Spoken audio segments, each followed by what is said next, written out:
In this session, we'll explain what organics is, identify why you would seek to become organic, outline the organic standards and certification process. Organics can be any agricultural produce and their end products. It's important to note that water, salt and minerals cannot be certified as organic, as they are not from an agricultural origin. And the range of products is ever increasing, from organic cosmetics through to organic fertilizers and pest control products. Organic standards and definitions began from what was known originally as natural farming methods.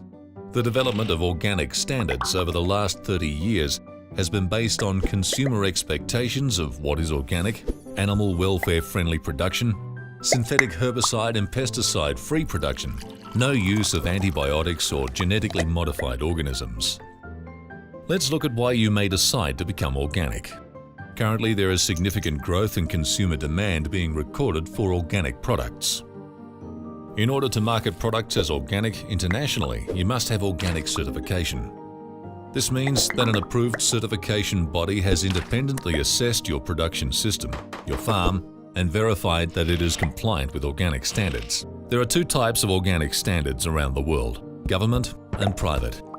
This is how organic certification is currently administered in Australia. You can see the government has a standard, the National Standard for Organic and Biodynamic Produce, and it gives authority to certification bodies to administer certification to the national standard. There are currently 6 organic certification bodies in Australia. The National Standard is a government organic standard, but several of the certification bodies you can see here also have their own private standards. These private standards use the national standard as a base and meet all of the requirements of the national standards, but also include additional requirements, like some international organic standards. Here are some of the more recognized government standards and the logos from overseas. The United States Department of Agriculture's National Organic Program is called USDA NOP, and this is the logo. When selling any product in the USA as organic, it must meet this standard. This is the Japanese Ministry of Agriculture, Forestry and Fisheries logo, which is allowed to be applied to products which meet the requirements of the JAS MAFF organic regulations. You can see how some of the certification bodies in Australia are also accredited by the USDA to administer certification to the NOP standards. In order to become certified organic, you will first need to develop an organic management plan. This is a document describing what you're going to do, how you plan to do it, and how organic integrity will be ensured throughout the process. This also includes a risk assessment. Developing an organic management plan is further covered in other training sessions. Once this has been developed, you can then apply to a certification body for application forms. Organic certification bodies differ in the accreditations they offer, so you'll need to think about where you'll be marketing your end products. If you wish to sell into the USA, then you'll need to choose a certification body that also offers accreditation for USDA NOP. You'll need to fill out the application form for a livestock producer.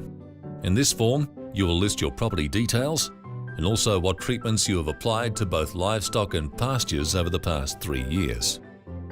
Once the application, including the OMP, has been submitted to the organic certification body, it will be assessed, called a desk audit. When the certification body has reviewed the documents, they will then organize for an audit to be done of your property. The certification body will advise a day and time and appoint an auditor.